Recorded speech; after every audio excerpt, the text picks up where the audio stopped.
მოგესალმებით, გრძელდება საქართველოს არბიტრთა ასოციაციის პოდკასტების სერია, რომლის ფარგლებშიც ჩვენ მიმოვიხილავთ საარბიტრაჟო სამართალთან დაკავშირებულ აქტუალურ საკითხებს. დღევანდელი ეპიზოდის სტუმრები იქნებიან სოფი ტყემალაძე და ნინო ბაქაქური, რაც ალბათ უკვე გვპირდება ძალიან საინტერესო დისკუსიას. სანამ ამ დისკუსიაზე გადავალთ, მადლობა მინდა გადავუხადო ამ ეპიზოდის მხარდამჭერს NB Legals. ეპიზოდის ჩაწერაში გაწეული დახმარებისათვის. რაც შეეხება უშუალოდ ჩვენი დისკუსიის საგანს, ჩვენ დღეს ვისაუბრებთ ყველაზე მთავარ ეტაპზე საარბიტრაჟო განხილვის და ეს შეეხება ეტაპს, როდესაც საარბიტრაჟო გადაწყვეტილება უკვე გამოტანილია, მხარებმა იციან საარბიტრაჟო პროცესის შედეგი და ერთი მხარე ცდილობს განახორციელოს შეტევა და როგორც ამას ჩვენი კანონი გვეუბნება, პროაქტიული მექანიზმი გამოიყენოს გაუქმების სახით, მეორე მხარე კი ცდილობს უზრუნველყოს მიღებული საარბიტრაჟო გადაწყვეტილების ცნობა აღსრულება. ამ ორ განსხვავებულ პროცედურას აერთიანებს ის საფუძვლები, რომელთა დაყრდნობითაც შესაძლებელია უარი ეთქვას ერთი მხრივ ცნობა აღსრულებას, ხოლო მეორე მხრივ ზუსტად მათზე დაყრდნობით მოხდეს საარბიტრაჟო გადაწყვეტილების გაუქმება. ამიტომ გთავაზობთ, რომ ამ საფუძვლებზე საერთო ჭრილში ვისაუბროთ, თუმცა ერთი ინსტიტუტი, ერთი კონცეფცია მეორე კონცეფციისაგან, ანუ გაუქმება ცნობა აღსრულებისაგან გავმიჯნოთ. ამიტომ ბევრს არ გავაგრძელებ შესავალს, მეც ძალიან მინდა თქვენი მოსმენა და სოფი, პირველი კითხვით შენთან გადმოვალ, მოდი ზოგადად ავხსნათ, რას ნიშნავს ეს ორი პროცესი, რა შემთხვევაში გვაქვს საქმე მათთან და ხშირად შეიძლება ერთდროულადაც კი შევიდეს განცხადება კომპეტენტურ ორგანოში ერთი მხრივ გაუქმებაზე და მეორე მხრივ ცნობა აღსრულებაზე. მოდი ზოგადი მიმოხილვა რომ გაგვიკეთო და შემდგომ გავაგრძელოთ უკვე დეტალური დისკუსიით. კი ბატონო, კეთი ძალიან კარგად აღნიშნე, რომ ერთ-ერთი ყველაზე მნიშვნელოვანი ეტაპია და რატო არის ეს ყველაზე მნიშვნელოვანი ეტაპი, რომ რეალურად მხარეებისთვის, ვინც ჩართული არიან არბიტრაჟში, როდესაც გამოდის საარბიტრაჟო გადაწყვეტილება, მათ აინტერესებთ აი ამ გადაწყვეტილების ამ ფურცლის მიღმა რა, მერე რა ხდება, პრაქტიკულად რა ეფექტი აქვს ამ გადაწყვეტილებას და სწორედ პრაქტიკულ ეფექტს ამ გადაწყვეტილებას ძენს ცნობა აღსრულების პროცესი ერთი მხრივ და მეორე მხრივ შეიძლება ეს პრაქტიკული ეფექტი დააკარგვინოს გაუქმების პროცესმა. როგორც შენ თქვი, ორი სხვადასხვა და გამიჯნული პროცესია. ერთი არის ჯერ ცნობა აღსრულებაზე რომ დავიწყოთ საუბარი, ანუ პირველ რიგში გამოდის არბიტრაჟო გადაწყვეტილება და ის მხარე, რომელიც კმაყოფილია გადაწყვეტილებით და სურს მას შესძინოს ეფექტი, მან უნდა მიმართოს ამ საარბიტრაჟო გადაწყვეტილების ცნობა აღსრულების პროცესს. ეს ხდება იმიტომ, რომ მართალია, ჩვენ გვაქვს კანონი არბიტრაჟის შესახებ და ყველა სხვა უმრავლეს ქვეყანას აქვს კანონი არბიტრაჟის შესახებ, რაც ნიშნავს, რომ კანონმდებელმა აღიარა, რომ საქართველოში შესაძლოა მხარეებს შორის სამართლებრივი დავა გადაწყვიტოს არა სასამართლომ, არამედ კერძო პირებმა არბიტრაჟის გზით და ეს დაშვებულია ჩვენთან კანონმდებლობით. ამავე დროს კანონმდებელმა დააწესა რაღაცა მინიმალური, ასე ვთქვათ, ზედამხედველობა სასამართლოების მიერ, რომ ის გადაწყვეტილება, რაც გამოვა ამ კერძო პირების არბიტრების მიერ, ასე ვთქვათ, ექვემდებარება სასამართლოს მხრიდან ცნობა აღსრულებას. ამიტომ მოგებული მხარე, ასე ვთქვათ, ეს არის პროცესი, რომელიც მოგებული მხარის ხელშია, რომ მან მიმართოს სასამართლოს და მოითხოვოს ჩვენი კანონის 45 მუხლით, მოითხოვოს ამ გადაწყვეტილების ცნობა აღსრულება. ამავე დროს და ამაზე ჩვენ მოგვიანებით ვისაუბრებთ, რომ იგივე ეს პროცესი ცნობა აღსრულების მოიაზრებს იმას, რომ მეორე მხარეს, რომელიც უკმაყოფილო გადაწყვეტილების შეუძლია შეეწინააღმდეგოს ცნობა აღსრულების პროცესს. და აი აქვე ხარ რომ დაუკავშიროთ, მაშინ რატო გვჭირდება, ხო, გაუქმების პროცესი, თუ არსებობს ცნობა აღსრულების პროცესი, სადაც შეიძლება მოპასუხე, ან უკმაყოფილო მხარე, ასე ვთქვათ, შეეწინააღმდეგოს, რატო გვჭირდება გაუქმების პროცესი? როგორც შენ თქვი, გაუქმება არის პროაქტიული მექანიზმი. გაუქმება რომ არ იყოს, მეორე მხარე უნდა ელოდოს, როდის ინებებს, ასე ვთქვათ, გადაწყვეტილების ის მხარე, რომელიც ეყრდნობა გადაწყვეტილებას, მის ცნობა აღსრულებას და მხოლოდ შემდგომ დაუპირისპირდეს მას. ცხადია, ეს არ იქნებოდა, ასე ვთქვათ, სამართლიანი მეორე მხარის მიმართ, რომელიც უკმაყოფილოა და რომელიც შეიძლება ლეგიტიმურად ან არალეგიტიმურად თვლის, რომ დაირღვა მისი, ვთქვათ, საპროცესო სამართლიანობის უფლებები და მასაც უნდა კონდეს ბერკეტი ხელში, რომ შეეწინააღმდეგოს გადაწყვეტილებას და სწორედ ამიტომ ცალკე ჩვენი კანონი და უმრავლესი ქვეყნის კანონმდებლობა ითვალისწინებს, რასაც ქვია საარბიტრაჟო გადაწყვეტილების გაუქმების მექანიზმს, როდესაც მხარე, რომელსაც სურს, რომ შეეწინააღმდეგოს საარბიტრაჟო გადაწყვეტილებას, შეუძლია თავად პროაქტიულად მიმართოს სასამართლოს და მოითხოვოს საარბიტრაჟო გადაწყვეტილების გაუქმება, რომელსაც უკვე ცალკე 52 მუხლი არეგულირებს კანონით. ერთს ვიტყვი კიდე დავამატებ, რომ ძალიან მნიშვნელოვანი ის არის, რომ ჩვენი კანონის 52 მუხლი, ისევე როგორც მოდელური კანონის მუხლი, რომელსაც ჩვენი კანონმდებლობა ეფუძნება, ამბობს, რომ გაუქმება არის ერთადერთი მექანიზმი. საარბიტრაჟო გადაწყვეტილების საწინააღმდეგო ერთადერთი მექანიზმი. ანუ 52 მუხლში უნდა ეძებოს მხარემ თუ რამე უნდა რომ ასე ვთქვათ, რამით უნდა რომ დაუპირისპირდეს გადაწყვეტილებას. ამის მიღმა სხვა ბერკეტი არ არსებობს. კი ბატონო. რაღაც წიგნში ამამ იკითხავს, რომ ფარს და מחვილს ადარებენ ხოლმე გაუქმების ინსტიტუტს და ცნობა ახსულებას და რეალურად ერთადერთი מחვილი პროცესუალური თვალსაზრისით არის სწორედ გაუქმება. ნიუ-იორკის კონვენციასაც შევეხოთ, რადგან მოდელური კანონი ახსენე და აქვე განმარტოთ რომ საფუძვლები ნიუ-იორკის კონვენციის თითქმის იდენტურად არის გადმოტანილი მოდელურ კანონში და შესაბამისად იმ სახელმწიფოებში, რომელიც მოდელური ქვეყნის იურისდიქციებად მოიხსენიება და თუ სამუშაო ჯგუფების ჩანაწერებს გადავავლებთ თვალს, ნახავთ, რომ ეს არ არის შემთხვევითი და თითქოს არსებობს გლობალური შეთანხმება იმაზე, რომ საფუძვლები არის მკვეთრად განსაზღვრული შესაბამის საკანონმდებლო ინსტიტუტში, რომელზე დაყრდნობითაც გაუქმებაც არის შესაძლებელი და ცნობა ახსულებაზე უარის თქმაც. ქალბატონო ნინო, რაღაცნაირად ისეთ საკითხებს შევეხეთ ცნობა ახსულებას გაუქმებას.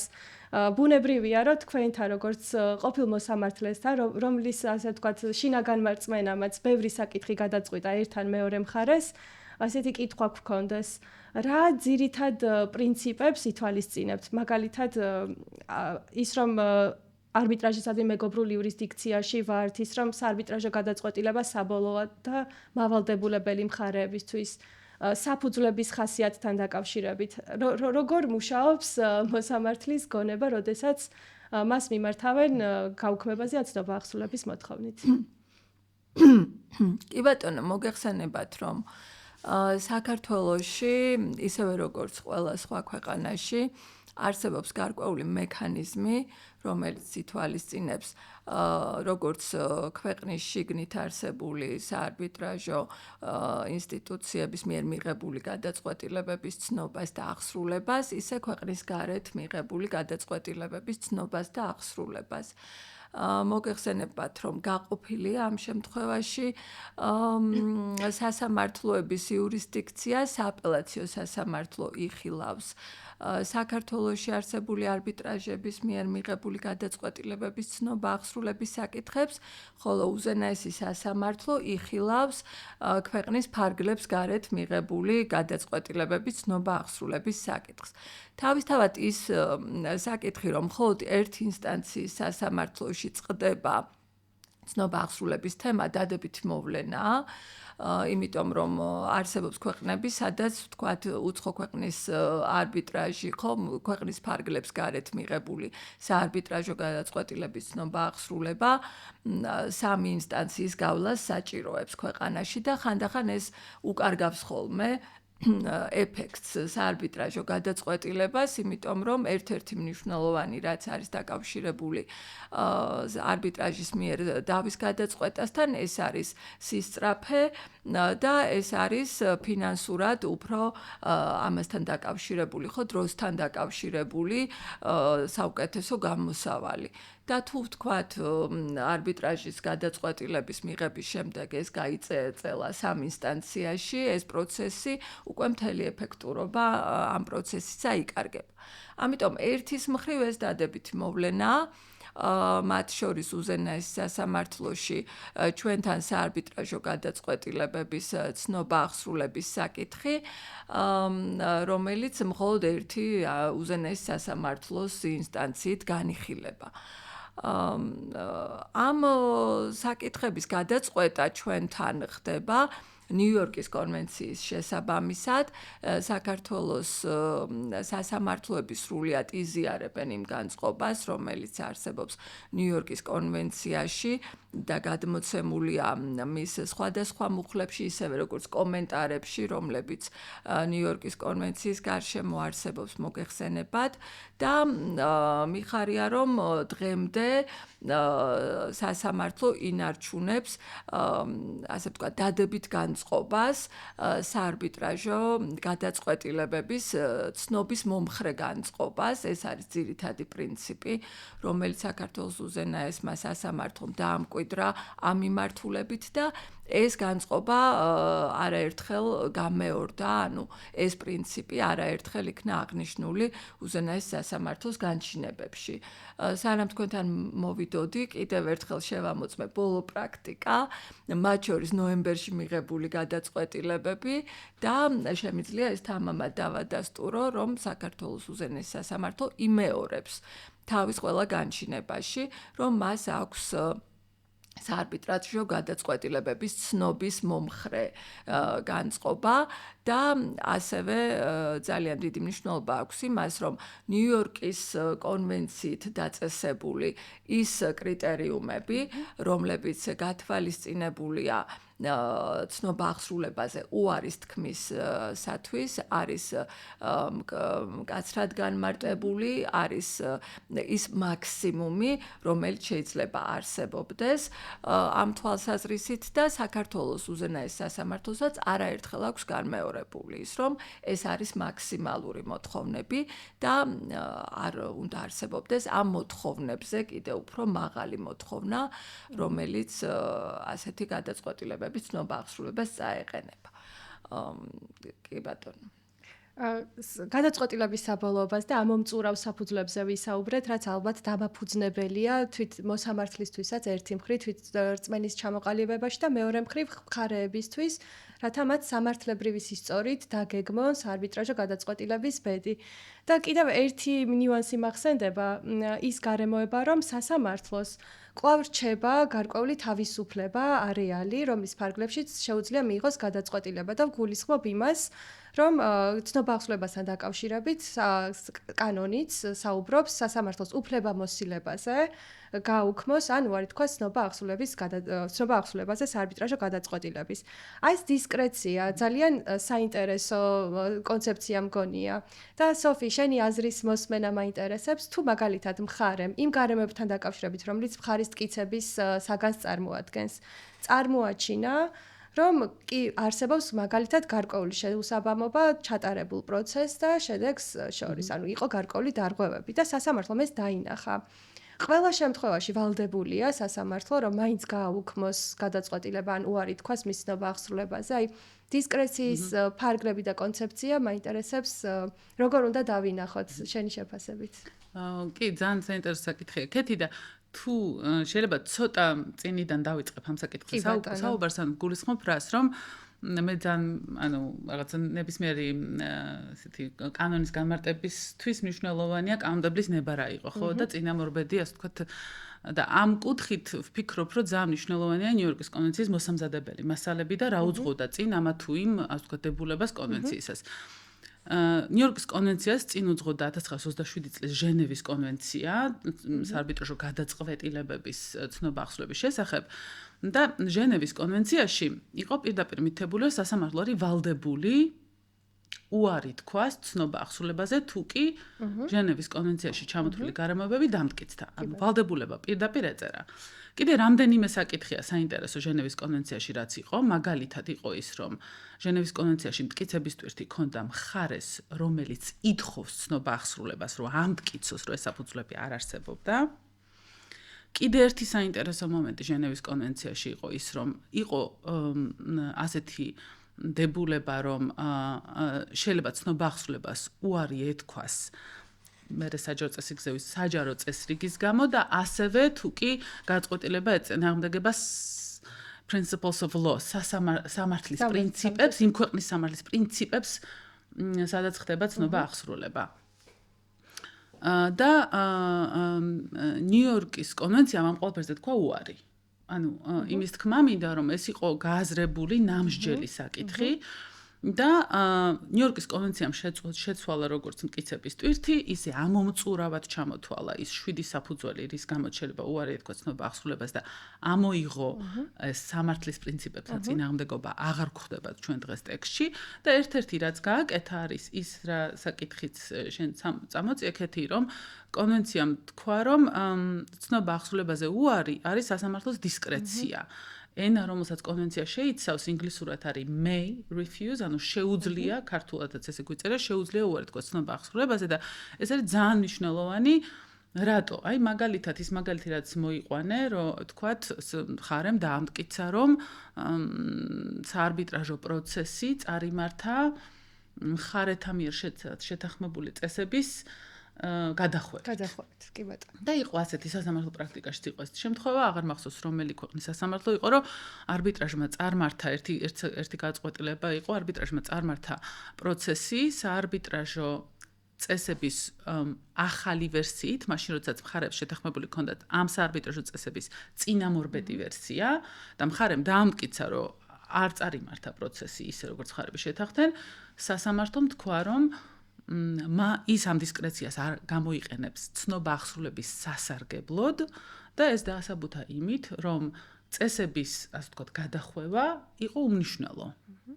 ამას ლათინურად ეძახიან de minimis პრინციპს, ანუ თუ იმდენად მინიმალურია ეს დარღვევა, რომ ამას არანაირი ზეგავლენა არ მოუხთენია და როგორც წესიო რაღაცაზე ამახვილებენ სასამართლოები ყურადღებას, მოახდინა თუ არა ამ საპროცესო დარღვევამ შედეგზე, ან შეეძლო თუ არა მოეხდინა შედეგზე ზეგავლენა და მეორე არსებითად ხო არ დაირღვა რომელიმე მხარეს უფლება, ანუ ამან ხო არ გამოიწვია რომელიმე მხარის უფლების შელახვა და თუ ეს სახეზი არ არის, სასამართლოები ამბობენ, რომ ეს საფუძველი კონვენციამ შემოიღო არა იმიტომ, რომ საბაბი გაუჩნდეს და უარი თქვას ყველა ამ შემთხვევაში ცნობა აღსრულებაზე, არამედ მხოლოდ იმ საგამონაკლისო შემთხვევებში, როდესაც ეს არის მნიშვნელოვანი დარღვევა და აი სწორედ ეს დისკრეცია აძლევს სასამართლოს უფლებას, რომ ეს დისკრეცია ცნობა აღსრულების სასარგებლოდ გამოიყენოს. ალბათ ერთ-ერთი ყველაზე მნიშვნელოვანი დასკვნა, რაც აქედან შეგვიძლია გამოვიტანოთ და ძალიან მნიშვნელოვანი სიტყვა ახსენე.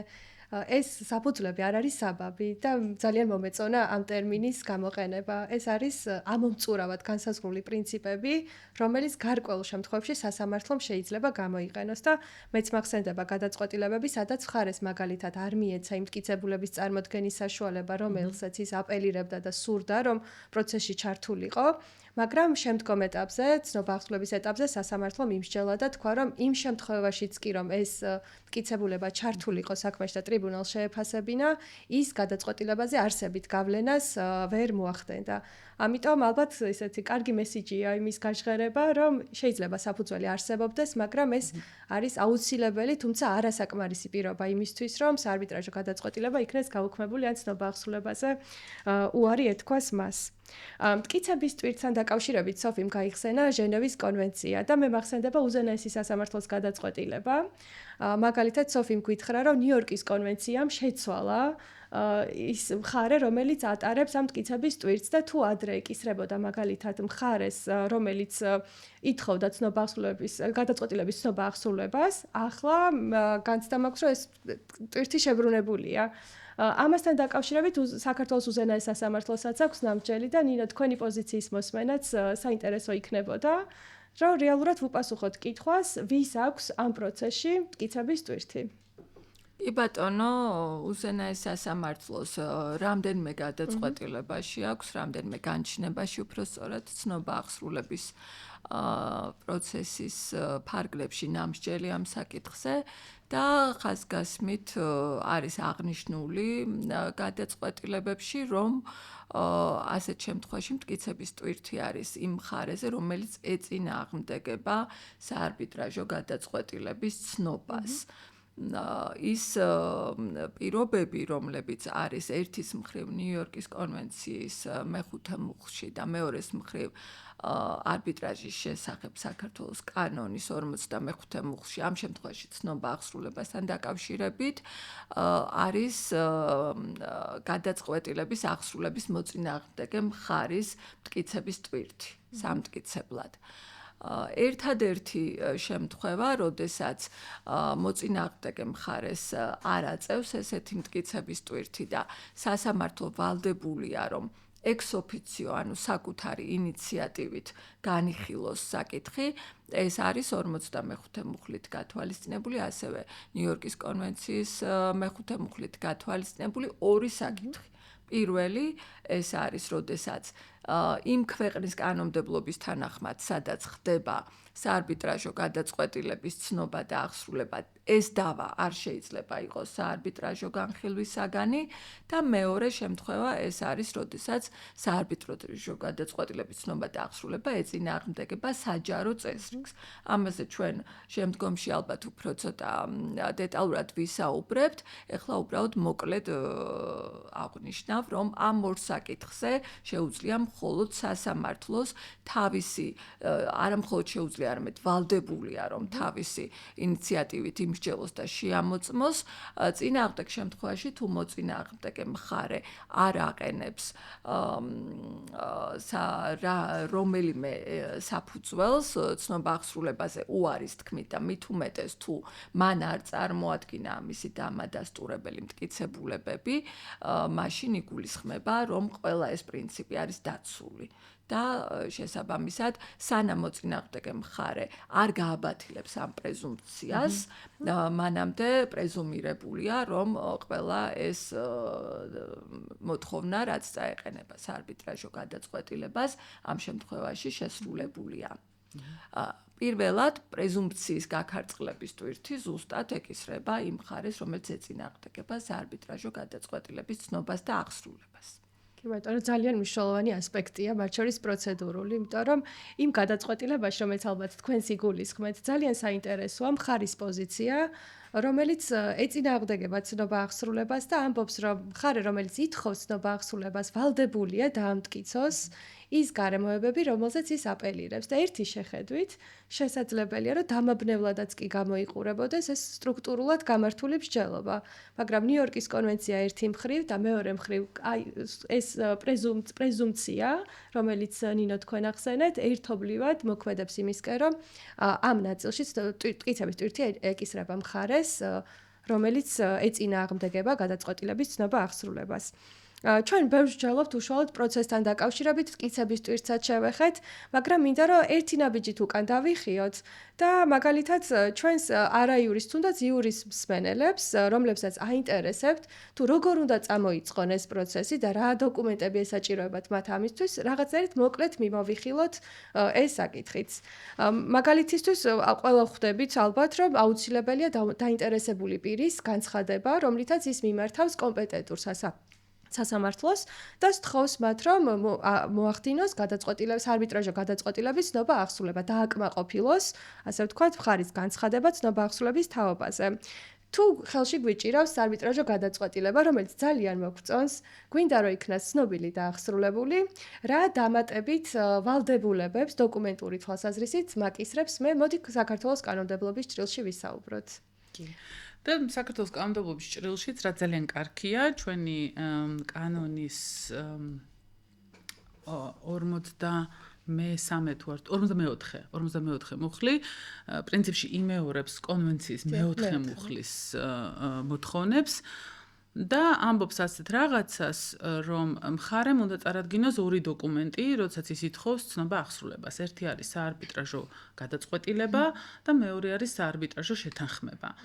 აი ეს პრეზუმპცია, რაზეც თქვენ საუბრობდით, ხო, ამ ითვლება, რომ პრეზუმპცია წარმოიშობა იმის შემდგომ, თუ კი მხარე, რომელიც ეყრდნობა გადაწყვეტილებას სასამართლოს წარუდგენს ამ ორ დოკუმენტს, წარმოიშობა პრეზუმპცია, რომ ეს გადაწყვეტილება უნდა იქნას ცნობილი და აღსრულებული, თუ კი საპირისპირო არ დამტკიცდა შემდგომ უკვე მეორე მხარის მიერ. სხვა შორის საინტერესოა, რომ აქაც ჟენევის კონვენცია 1927 წლის როდესაც საუბრობს ამ ორ დოკუმენტზე, ასევე იქ იყო მითითება და ასევე სხვა დოკუმენტები, რომელთაც მხარე ამტკიცებს, რომ ის საფუძვლები არ არსებობს.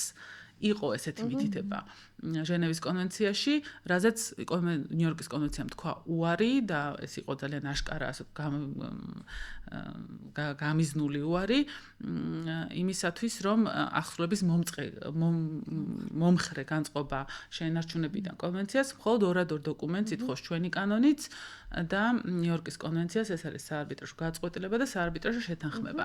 ამასთან საინტერესო და მინდა ასე გაგიზიაროთ თანამედროვე უფრო მეტად ტენდენცია რაც არის და მე ზუსტად იმ კითხვაზე პასუხობ, რომლის დასმას ძალიან მინდო და აი ეს ჩანაწერი, ეს მოთხოვნების ფარგლები, რომელზეც ახლა ვსაუბრობდით, მაინტერესებდა, რამდენად შეესაბამება თანამედროვე წარმოდგენას იმის შესახებ, თუ რა უნდა დაადასტუროს მხარემ დოკუმენტურად და ამის დასადასტურებლად რა არის საკმარისი და რა არ არის საკმარისი.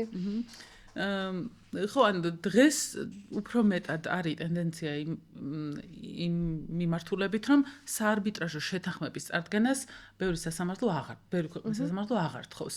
აქ არის მიზეზი ის, რომ მიიჩნევა, რომ თუ კი გამოვიდა საარბიტრაჟო გადაწყვეტილება, ესე იგი არსებობდა საარბიტრაჟო შეთანხმება.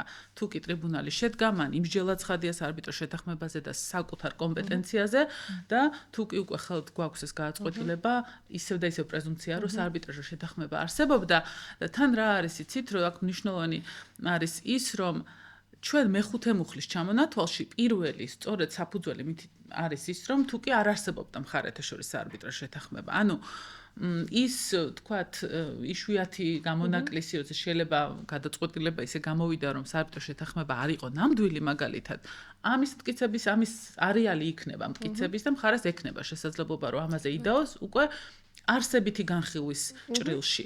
თუმცა დასაშვებობის ჭრილში მიიჩნევენ, რომ აღარ არის საჭირო დასაშვებობისთვის შეთანხმების მოთხოვნა და მხოლოდ გადაწყვეტილება საკმარისია.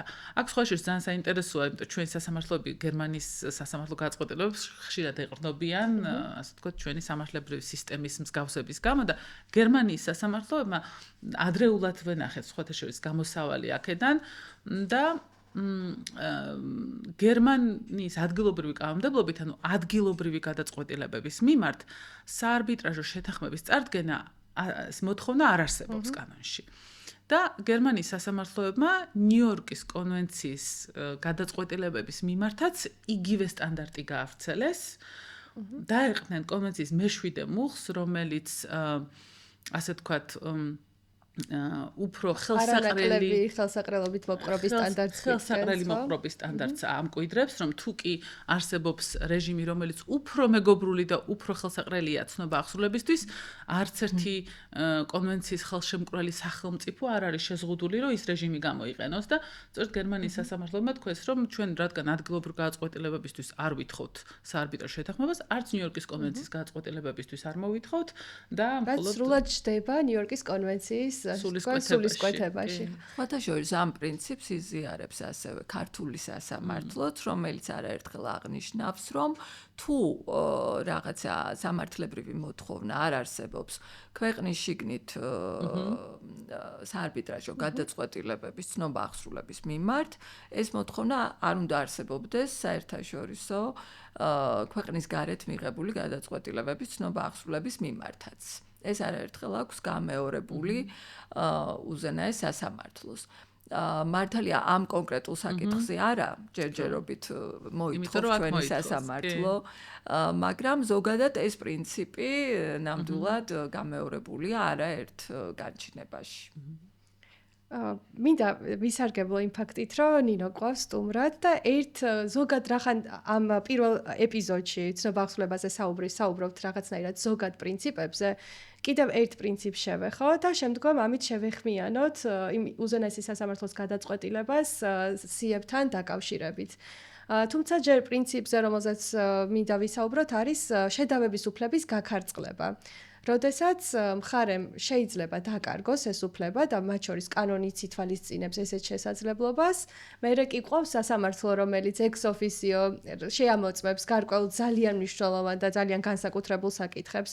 მაგრამ სანამ აქამდე მივალთ, სოფი შენთან ერთად მინდოდა ამ გაქარწყლების ნაწილზე მესაუბრა, იმიტომ რომ მხარეს, რომელიც პროცესია ჩართული და ჯერჯერობით არ იცის როგორ გადაწყვეტილებამდე მივა ტრიბუნალი, შეიძლება თვლიდეს, რომ არ ღირს იმ შედავებების დაყენება, რომელიც ახლა მას თავში აქვს და ურჩევნია ეს კოზირი შეინახოს სამომავლოდ და გამოიყენოს იმ შემთხვევაში, თუ გადაწყვეტილება არ დააკმაყოფილებს. რაც ძალიან ჭკვიანური სტრატეგია შეიძლება ჩანდეს ერთი შეხედვით. მაგრამ მეორე შეხედვით და სიღრმისეულად რამდენად სწორი შეიძლება იყოს ეს სტრატეგია. და მაშინ მე რა გრჩება კონტროლის მექანიზმად, ეს მოვიტოვოთ ნინოსთან სასაუბროთ. კი ბატონო, ხო, შეიძლება ჭკვიანურად გამოიყურება ეს გზა, თუმცა და ალბათ რაღაც ყველა ასე ვთქვათ, შევთანხმდებით იმაზე, რომ ეს მიგვიყვანს უფლების, ასე ვთქვათ, სტრატეგიული და შეიძლება ითქვას ბოროტად გამოყენების შედეგამდეც, ანუ გამოდის რომ მე ასე ვთქვათ ვმანიპულირებ ჩემი უფლებით და რამდენად შეიძლება კითხვა დაისვას, რამდენად ლეგიტიმური უფლებაა, რამდენად მართლა მაქვს შედავების საფუძველი, იმიტომ რომ თუ რაღაცა ვიცი რომ ჩემი უფლება ირღვევა, ან მაქვს შედავების საფუძველი დღეს, ეს შედავების საფუძველი მე დღესვე უნდა გამოვიყენო და არ დავიტოვო შემდგომ იმის გამოვიყენო თუ არ გამოვიყენო გადაწყვეტილების შინაარსზე იყოს დამოკიდებული, ხო? ანუ ეს მაშინ გამოდის, რომ მე თქვათ გულწრფელი და ნამდვილი შედავების საფუძველი კი არა მაქვს, ასე ვთქვათ, ესეთ სტრატეგიულად ვიყენებ, რასაც კანონი არ უშვებს და ძალიან კარგია რომ არ უშვებს და ხას გაუსაურო ჩვენი კანონის 31 მუხლი პირდაპირ ამბობს, რომ თუ კი მხარეს აქვს შედავების უფლება, ეს შედავების უფლება უნდა გამოიყენოს ან იმ ვადაში, რა ვადასაც კანონი ითვალისწინებს, თუ ვადა არ არის კანონით დადგენილი, მაშინ გონივრულ ვადაში რაც შეიძლება მალე დროულად უნდა გამოიყენოს ეს უფლება, თუ არა და შეითვლება, რომ მან დაკარგა ეს უფლება და მე ვეღარ შეედავება იგივე საკითხს. და სხვა შორის ძალიან მნიშვნელოვანი არის ისიც, რომ აი ადრე ჩვენ რომ ვისაუბრეთ დისკრეციაზე, რომ სასამართლოს დისკრეცია მოახდინოს თუ არა ცნობა აღსრულება. აი დისკრეციას ამ კუთხითაც იყენებს სასამართლო, რომ თუ კი მან დაადგინა, რომ თავის დროზე იცოდა მხარემ ამ შედავების უფლების შესახებ და არ გამოიყენა, მაშინ დისკრეციის ნაწილში ამბობს, რომ დისკრეციის გამოყენების კარგი შანსი სასამართლოს მიერ. მაგალითად, ეს არის სწორი პროცესი, რომ თუ კი მაქვს გარკვეული პრეტენზია, ის დავაყენო სწორ ეტაპზე, როდესაც მე ამის შესახებ შევიტყვე და სავარაუდოდ შესაბამისი მტკიცებულებებიც მაქვს. მაგრამ მახსენდება ის ფაქტობრივი გარემოებები, რაზეც მე თქვენ უკვე როგორც მოსამართლე მიმსჯელეთ და შესაბამისი გადაწყვეტილებაც მიიღეთ. მხარემ არ დააყენა ეს პრეტენზია პროცესის არბიტრაჟო პროცესის მიმდინარეობის განმავლობაში, ხოლო პრეტენზია შეეხებოდა იმ გარემოებას, რომ მეორე მხარის წარმომადგენელი ასევე იყო იმ კონკრეტული საქმის განხილველი ინსტიტუტის არბიტრთა სიაში. თუმცა ეს შედავება შემდგომ დააყენა ცნობა აღსრულების ეტაპზე, როდესაც გადაწყვეტილება უკვე ჩამოვიდა საქართველოში და მომართეს უზენაეს სასამართლოს მისი ცნობა აღსრულების განაცხადით. ამ შემთხვევაში რა მსჯელობა განავითარა უზენაესმა სასამართლომ, რა შეამოწმა და რა გადაწყვეტილებამდე მივიდა, ალბათ საუკეთესო ადამიანი ხართ იმისთვის, რომ ეს კითხვა მიიღოს. მადლობა კეთი, ნამდვილად მე ვიყავი მომხსენებელი საქმეზე, რომელსაც თქვენ გულისხმობთ. ეს ეხებოდა ერთ-ერთი უცხო ქვეყნის არბიტრაჟის მიერ მიღებული გადაწყვეტილების ცნობას და აღსრულებას, სადაც მხარემ დააყენა საკითხი მის შესახებ, რომ საარბიტრაჟო ტრიბუნალის ერთ-ერთი წევრი არბიტრი იყო უпростоრად მოსარჩელე, იყო იმ კომპანიის პარტნიორი და შესაბამისად იგი ასევე იყო ამ საარბიტრაჟო ტრიბუნალის არბიტრთა სიაში, რომელმაც განიხილა საქმე მოსარჩელესა და მოპასუხეს შორის და შესაბამისად შეიძლებოდა ყოფილიყო აი ამ ინსტიტუტის არბიტრის აცილების საფუძველი, რა კი ისინი ერთად იყვნენ ერთი ინსტიტუტის არბიტრთა სიაში. თუმცა სასამართლო სანამ არსებითად განიხილავდა ამ საკითხს, აუცილებლად ყველა შემთხვევაში ეხება თემას, რომელიც ახლა ჩვენი განხილვის საგანია და რაც გულისხმობს აი ასეთი საპროცესო საკითხების შემოწმებას, დააყენა თუ არა ეს საკითხი მხარემ საარბიტრაჟო განხილვის დროს. არბიტრის აცილების საკითხი ერთ-ერთი ასეთი მნიშვნელოვანი საკითხია, რომელიც აუცილებლად მხარემ უნდა დააყენოს საარბიტრაჟო განხილვის დროს და თუ მან ეს არ გააკეთა და არბიტრაჟში მაშინ შეიძლება მას უარი ეთქვას აი ამ საფუძვლით შემდგომ საარბიტრაჟო გადაწყვეტილების ცნობა აღსრულებაზე, ვთქვათ, საწინააღმდეგო მოთხოვნაზე, ხო, რომ არ იქნას ცნობილი. სწორედ იმის გამო, რომ მან ეს საპროცესო საშუალება არბიტრაჟში საქმის განხილვის დროს არ გამოიყენა. იგივე საფუძვლით და იგივე განმარტებაზე დაყრდნობით ჩვენ უარი ვუთხარით მას ნიუ-იორკის კონვენციის მეხუთე მუხლის პირველი პუნქტის დექვე პუნქტის შესაბამისად ამ საკითხის განხილვაზე და ამით დასრულდებოდა კიდევაც ალბათ ამ საკითხზე მსჯელობა, რომ არა ერთი საინტერესო მომენტი ამ შემთხვევაში კონკრეტულად ეს საფუძველი, რომელიც მხარემ დააყენა, სასამართლომ მიიჩნია, რომ ძალიან მნიშვნელოვანი იყო განეხილა მას ასევე საჯარო წესრიგის ჭრილშიც. იმიტომ რომ მოგეხსენებათ, უფლება დამოუკიდებელ და მიუკერძოებელ სასამართლოზე და რა თქმა უნდა არბიტრაჟზეც არის მხარის ერთ-ერთი უმნიშვნელოვანესი ფუნდამენტური უფლება, საერთაშორისო აღიარებული უფლება, არა მხოლოდ ჩვენი კონსტიტუციით, არამედ საერთაშორისო სამართლის პრინციპებით და ნორმებით, მათ შორის ევროპის ადამიანის უფლებათა კონვენციით, ხომ? და ეს იყო ისეთი მნიშვნელოვანი საკითხი, რომელიც შეიძლება მოხვდეს არბიტრაჟის ცნობა აღსრულების დროს სასამართლოსათვის სავალდებულო საკითხების შემოწმების არეალში. იმიტომ რომ როდესაც ჩვენ ნებისმიერ სასამართლოს გადაწყვეტილებას ვიხილავთ, ხო? უპირველეს ყოვლისა, რასაც ვამოწმებთ, ეს არის რომ განიხილა თუ არა ეს საქმე სასამართლოს კანონიერმა შემადგენლობამ, ხო? აქედან გამომდინარე, ანალოგიური პრინციპი ვრცელდება ამ შემთხვევაში არბიტრაჟზეც და ეს საკითხი ამავდროულად არის ზუსტად აი ამ პრინციპის ნაწილი, რომ განიხილა თუ არა საქმე არბიტრაჟის კანონიერმა შემადგენლობამ. შესაბამისად, აი ამ ჭრილში უზენაესმა სასამართლომ მაინც იმსჯელა ამ საკითხზე არსებითად და მიიღო ამასთან დაკავშირებით გადაწყვეტილება. ხო, ასე რომ ამ შემთხვევაში დაემთხვა ის, რომ პროცესუალური საკითხი, რომელიც არ დააყენა მხარემ საარბიტრაჟო განხილვის დროს, მაგრამ ეს საკითხი იმდენად მნიშვნელოვან უფლებას ეხებოდა, რომელზე, ვთქვათ, უარის თქმაც შეიძლება საერთოდ იყოს საჯარო წესრიგთან წინააღმდეგობაში, ხო, იმ ძირითად დამფუძნებელ ნორმებთან წინააღმდეგობაში, რომელიც ძალიან მნიშვნელოვანია, შეიძლება რომ ეს უკვე სასამართლომ თავისი ინიციატივით განიხილოს მიუხედავად იმისა, რომ მხარემ არ დააყენა ეს პროცესუალური საკითხის არბიტრაჟო განხილვისას. ხო, და ხას გაუსვავ იმას, რომ რაც ნინომ თქვა, კარგად ჩანს სხვაობა პირველ ხუთ და ბოლო ორ საფუძველს შორის. ის რომ თუ კი ეს უფლებაზე უარის თქმა ესტოპელი, რასაც ვეძახით, ხო? ძალიან ცხადი და ნათელია პირველ ხუთ საფუძველთან მიმართებით, მეორე ორ საფუძველში შეიძლება ვერ დაკიცვას ამან და სხვა სასამართლოების, სხვა ქვეყნის სასამართლოების პრაქტიკაც ისეთია, რაზეც როგორც ნინომ ისაუბრა, ბევრი სასამართლო ამბობს, რომ არის რაღაცები, რაზეც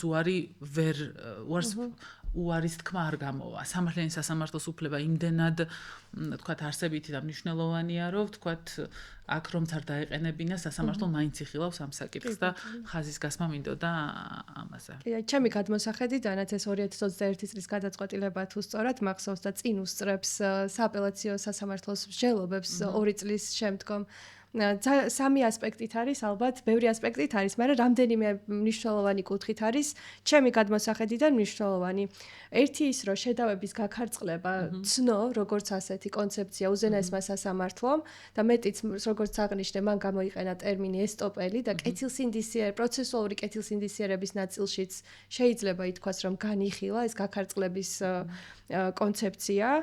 და შემდგომ კარგად გამიჩნდა, რომ რაღაცა საკითხები არის იმდენად მნიშვნელოვანი საჯარო წესრიგისთვის და ამით ალბათ ჩვენ შემდეგ ეპიზოდსაც ვეხმიანებით, რომ ცდება იმ საკითხთა წრეს, რომელზეც მხარემ უნდა განახორციელოს შედავება და უკვე სასამართლოს თავისი ინიციატივით შეუძლია მსჯელობა და მესამე ნაწილი თავისი შინაარსია გადაწყვეტილების, რაც პროცესუალურ საკითხებთან ერთად შინაარსობრივად სწორი რაღაც გითხრა თუ სად გადის ზღვარი.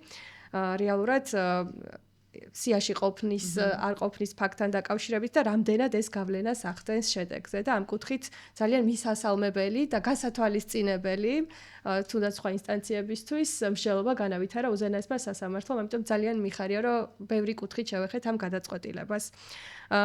პრობლემურ გადაწყვეტილებებზე საუბრობდით და რამდენიმე მაგალითი ხომ არ გავიხსენოთ, როდესაც სასამართლო მივიდა დასკვნამდე და ამის საფუძველზე შემდგომ უარი თქვა გადაწყვეტილების ცნობა ახსნებაზე ან გააუქმა და შესაძლებელია, რომ იმ პრინციპების გათვალისწინებით, რაზეც აქამდე მსჯელობდით, სასამართლო რეალურად სხვა გადაწყვეტილებამდე მისულიყო. მე მაგალითად მახსენდება დავების საბჭოსთან დაკავშირებით განვითარებული მსჯელობა საქართველოს სააპელაციო სასამართლოების მიერ და სოფი მინდა რომ ძალიან მოკლედ ფაქტობრივი გარემოებები მოგვიყვე და სასამართლოს მსჯელობა რამდენად ეფუძნება იმ პრინციპებს, რასაც ჩვენ აქამდე ვსაუბრობდით. კი, საინტერესო გადაწყვეტილება და საინტერესო საქმე იყო. ანუ ეს არის შემთხვევა, როდესაც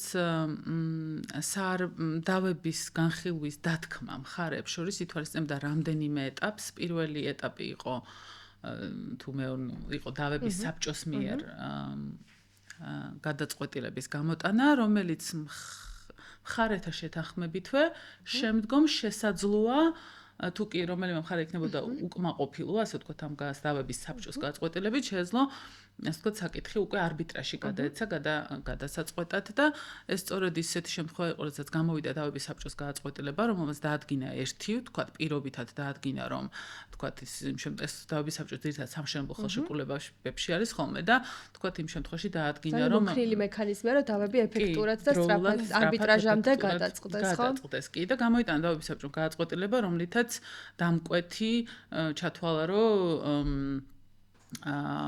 იმ შემთხვევაში დამკვეთმა არასწორად თუ არ ვწდები, ხო, არასწორად მოშალა ხელშეკრულება და უკვე ამ დავების საბჭოს გადაწყვეტილება გასაჩივრდა, გასაჩივრდა ცოტა ისეთი ნათქვამი, იმიტომ რომ ესე არ საჩივრდება დავების საბჭოს გადაწყვეტილების გადახედვა არ ხდება ამ შემთხვევაში, ხდება საკითხის არსებითად განხილვა, ხელახლა დენოვო, როგორც ამ ხელახლა განხილვა არბიტრაჟის მიერ თვითონ მხარეთა მიერ შეთანხმებული წესი არის ასეთი და საკითხი უკვე დავა, ასე ვთქვათ, გადავიდა არბიტრაჟში განსახილვად, არბიტრაჟმა გამოიტანა გადაწყვეტილება და აქ საინტერესო ისიც არის, რომ ამ შემთხვევაში არბიტრაჟში მხარეებმა დააყენეს არბიტრაჟის კომპეტენციის საკითხი, ოღონდ რაღაცა სხვა საფუძვლით, რომ საარბიტრაჟო დათქმა, ვთქვათ, რაღაცა დეტალები არ იყო მითითებული და ამიტომ არ იყო, ასე ვთქვათ, ნამდვილი.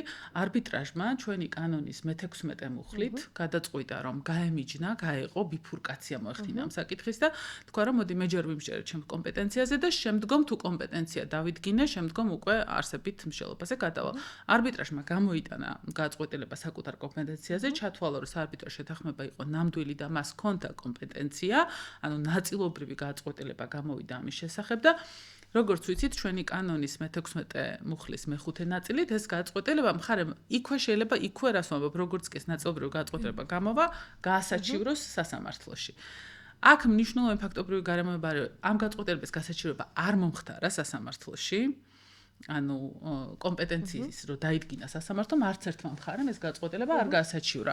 შემდგომ სასამართლომ არბიტრაჟმა განაგრძო, არსებითად განიხილა დავა და მიიღო გადაწყვეტილება და უკვე ეს გადაწყვეტილება გაასაჩივრა წაგებულმა მხარემ, გაუქმება მოითხოვა 42 მუხლით და აი ეს ის შემთხვევა, როდესაც ნამდვილად სასურველია, რომ შეიქმნას ახალი პრაქტიკა ამ საკითხზე, იმიტომ რომ სააპელაციო სასამართლომ გაუქმა არბიტრაჟის გაწყვეტილება და გაუქმების მთავარი საფუძველი იყო ის, რომ ჩათვალა, რომ საარბიტრაჟო შეთანხმება მხარეთა შორის არ იყო ნამდვილი იმის გამო, რომ ის შეიცავდა ერთ ეტაპს, დავების საბჭოს ეტაპს და ძალიან ესეთი ეს არის, ასე ვთქვათ,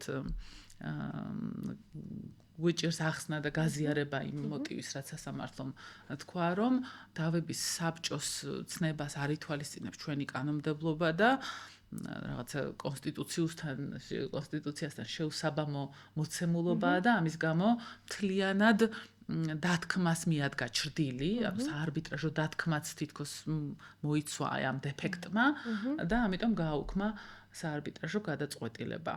აქ პრობლემური რამდენიმე რამე არის, მათ შორის სხვათა შორის ეს ესტოპელის საკითხიც პრობლემურია, იმიტომ რომ გაქარწყლების საკითხი კი პრობლემურია, იმიტომ რომ საინტერესოა რომ დავების საბჭოს დაეყრდნო ორივე მხარე თავის დროზე. ანუ თავის დროზე მხარემ, რომელიც გაუქმებას ითხოვდა, გამოიყენა დავების საბჭოს მექანიზმი. ესეც ზამნიშნულოვანი ფაქტობრივი გარემოება თვითონ დაეყრდნო ამ მექანიზმს, ისარგებლა. ერთი შეკითხვა მაქვს, ოფო, მე არ ვიცნობ დეტალურად ამ განჩინებას.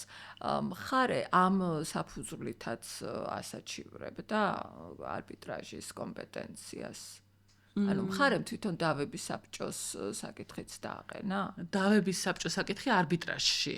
საარბიტრაჟო განხილვის პროცესში როდესაც შედავა იმას რა ქვია, ხო? ესეც დააყენასთან დაკავშირებით. კი, საარბიტრაჟო დათქმა, როგორც მახსოვს, ესეც დააყენა არბიტრაჟმა იმსჯელა არსებითა და მიიღო გადაწყვეტილება, რომ ეს იყო, რეალურად ეხა, ხო, მიიღო გადაწყვეტილება, რომ ეს იყო ნამდვილი დათქმა და დავების საბჭოზე შეთანხმება იყო არაფერი თუ არა მხარეების მიერ მათი ავტონომიის. ამბობდა, რომ დავების საბჭოზე შეთანხმება არ ყვევს რამეს? კი. არბიტრაჟი დააყენა. რომელზეც თვითონ დათანხმდა. რომელზეც თვითონ დათანხმდა და არათუ დათანხმდა თავის დროზე, ხელშეკრულების დროზე, გამოიყენა. ანუ თვითონ დაეყრდნო ამ და ისარგებლა ამ დავების საბჭოს მექანიზმი. თვითონ ისარგებლა, მის სასარგებლო გადაწყვეტილება გამოვიდა და უკვე შემდგომ, ასე ვთქვათ, თქვა რომ ეს მექანიზმი, ასე ვთქვათ, ხო, ეს მექანიზმი, ასე ვთქვათ, ხო, ეს ფაქტობრივი გარემოებები კარგად მეტყოლებს იმაზე, რომ სინამდვილეში არ არის აუცილებელი, რომ რომელიმე ქვეყნის კონსტიტუცია ითვალისწინებდეს დავების საბჭოს როგორც ასეც. როგორც ხარის ქმედებებში ჩანდა ამ კონკრეტულ ფაქტობრივ გარემოებებზე დაყრდნობით, ყველა მხარისთვის აღქმული იყო იმად, რაც არის სახელშეკრულებო წარმონაქმნი, რომელიც არის მხარეთა ავტონომიის ფარგლებში გამოვლენილი ნების შედეგი. და ისეთივე საფეხურია, როგორც მაგალითად მოლაპარაკება, რომელიც თავის მხრივ არ არის კონსტიტუციური კონცეფცია, ხო? მაგრამ ეს ხომ არ ნიშნავს, რომ თუ მოლაპარაკება ვერ შედგა და მე არბიტრაჟში წავედი, არბიტრაჟში ვერ წავალ, იმიტომ რომ არაკონსტიტუციურ ფილტრში გაიარა ამ დავამ. ხო, რაღაც უცნაურ, მაშინ მივალ, მაშინ გამოვა, რომ ყველა საფეხური, რამაც შეიძლება არბიტრაჟამდე მიგვიყვანოს და რაც რეალურად აუცილებელია იმისთვის, რომ ეს ატომური ვარიანტი, როგორც ხშირად უწოდებენ ხოლმე, დავა არ დადგეს და ამის პრევენცია მოხდეს. რეალურად ჭრდილს აყენებს ყველა აი ამ პრევენციულ მექანიზმს და ალბათ კარგი იქნება, რომ ამ პრევენციულ მექანიზმებს მეტი ძალა მივცეთ, მათ შორის პრაქტიკაშიც და მეტი, ასე ვთქვათ, ცნობა იგივე სასამართლოს მხრიდან. კი, და ძალიან სამწუხარო ერთ ვიტყვი, რომ ანუ გაუქმების შესახებ სასამართლოს გადაწყვეტილება საბოლოოა და არ საჩივრდება. და მგონია, რომ ეს მაგალითიც მიანიშნებს იმაზე, არბიტრაჟ ასოციაციას თავის დროზე ქონდა ინიციატივა საკანონმდებლო, რომ სააპელაციო სასამართლოს გადაწყვეტილებები, რომლითაც მოხდებოდა გაუქმება საარბიტრაჟო გადაწყვეტილების, დაექვემდებაროს გასაჩივრებას უზენაეს სასამართლოში. ძალიან შეზღუდული საფუძვლებზე დაყრდნობით. ძალიან შეზღუდულ საფუძვლებზე, ისედაც შეზღუდულია საფუძვლები, სააპელაციო სასამართლოს ჩვენ ადრე გვქონდა სტატისტიკა, რომ ამდენი საქმე არ აქვს, ცოტა საქმე არის ძალიან გაუქმებასთან დაკავშირებული და კიდევ უფრო ცოტა არის შემთხვევა, როდესაც სასამართლო აუქმებს. და ჰარმონიზებული პრაქტიკისთვის, ერთიანი პრაქტიკის დამკვიდრების მიზნით, იგივე არბიტრაჟის მომხრე პრაქტიკის დამკვიდრების მიზნით, ვფიქრობ, რომ ძალიან კარგი, ასე ვთქვათ, ის იქნება, ცვლილება თუ კი იქნება შესაძლებლობა, რომ ეს გადაწყვეტილებები უზენაეს სასამართლოში გასაჩივრდეს და კიდე ერთი შანსი მიეცეს, ასე ვთქვათ, საარბიტრაჟო გადაწყვეტილებას. თქვენ ახსენეთ, რომ ეპიზოდის დასაწყისში გითხარით, რომ ის რომ ერთხელ საჩივრდება, ერთხელ ეძლევა სასამართლოს შანსი ეფექტურობას და სწრაფას განაპირობებს. მაგრამ ეს შეზღუდული გადახედვის ინიციატივა, რაც სოფიმ გააჟღერა, მგონია, რომ ამ პრინციპთან არ მოდის წინააღმდეგობაში. პირიქით, მე ვფიქრობ, რომ საერთოდ არ ეწინააღმდეგება ეს ორი პრინციპი ერთმანეთს, იმიტომ რომ როგორც სოფომ ეს საკითხი დააყენა, გასაჩივრდეს მხოლოდ უარის თქმის შემთხვევა, რაც ძალიან მნიშვნელოვანია. სხვათა შორის სანამ ამ შეკითხვას დასვამდით და როდესაც სოფოს ვუსმენდი და ეს დისკუსია მიმდინარეობდა, გამახსენდა ჩემი პირადი გამოცდილება, როდესაც უზენაესი სასამართლოს მოსამართლე ვიყავი და ჩვენ გვიწევდა არბიტრაჟის გადაწყვეტილებების ცნობა აღსრულების საკითხის განხილვა. რაღაცნაირად არსებობს ესეთი შეგრძნება თითქოს იზოლირების სააპელაციო სასამართლოს პრაქტიკისაგან. გამომდინარე იქიდან, რომ სააპელაციო სასამართლოს გადაწყვეტილებები არ საჩივრდება უზენაეს სასამართლოში ამ საკითხებთან მიმართებაში, თითქოს არ აქვს უზენაეს სასამართლოს ინფორმაცია ყველა იმ შესაძლო პრობლემაზე, რომელიც დადგეს, შეიძლება დადგეს სააპელაციო სასამართლოში განხილვისას. და ეს ინფორმაცია მნიშვნელოვანია სწორედ იმასთან მიმართებაში, ანუ იმ გარემოებებთან მიმართებაში, რომლებიც ხელს უშლის საარბიტრაჟო გადაწყვეტილებების ცნობას და აღსრულებას და ნაკლებად, რა თქმა უნდა, იმ გარემოებებთან მიმართებაში, რომლებიც ხელს არ უშლის, ხომ? შესაბამისად, როდესაც სააპელაციო სასამართლო ცნობს და აღასრულებს ამ გადაწყვეტილებებს, ასეთ შემთხვევაში არ არის არანაირი მოთხოვნილება და ასე ვთქვათ, აუცილებლობა არ არსებობს იმისა, რომ უზენაეს სასამართლოს ფილტრიც დავაწესოთ, ხო? მაგრამ თუ კი უარის თქმის საფუძველი იქნება განხილული და ეს საფუძველი იქნა დაკმაყოფილებული, მაშინ ძალიან მნიშვნელოვანია, რომ ერთის მხრივ უზენაეს სასამართლოს და მეორეს მხრივ სააპელაციო სასამართლოს კონდეს ერთნაირი თანმიმდევრული პრაქტიკა. რათა უზრუნველყოთ უპირველეს ყოვლისა ის, რომ თანაბარი დამოკიდებულება გქონდეს ქვეყნის შიგნით და ქვეყნის გარეთ არბიტრაჟის გადაწყვეტილების ცნობასთან მიმართებაში.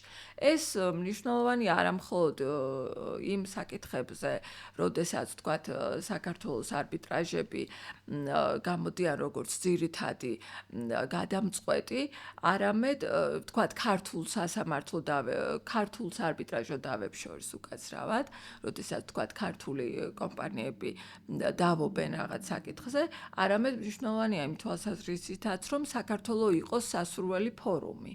მათ შორის უცხო ელემენტით დავის წარმოებისას, ხომ? იმიტომ რომ თუ კი ვთქვათ, საქართველოში არსებული არბიტრაჟი იქნება გამხილველი, ასეთი ტიპის დავებისა და ვთქვათ, ამ არბიტრაჟის გადაწყვეტილების ცნობა აღსრულებას პრობლემა შეექმნება სააპელაციო სასამართლოში, მაშინ ეს შეუშლის, რა თქმა უნდა, საქართველოს როგორც ფორუმის მიმზიდველობას. და ამ თვალსაზრისით არ შეიძლება არსებობდეს განსხვავებული პრინციპები ერთის მხრივ სააპელაციო სასამართლოში და მეორეს მხრივ უზენაეს სასამართლოში. შესაბამისად, სავსებით ლოგიკური მეჩვენება, მაგალითად, შემდგომი ცვლილება იმ თვალსაზრისით, რომ აი ასეთ სიტუაციაში დაშვებული იყოს გასაჩივრების შესაძლებლობა. და ეს მართლაც სტატისტიკურად წარმომიდგენია, რომ იშვიათი შემთხვევაა, როდესაც სააპელაციო სასამართლო უარს ამბობს საარბიტრაჟო გადაწყვეტილების ცნობა აღსრულებაზე.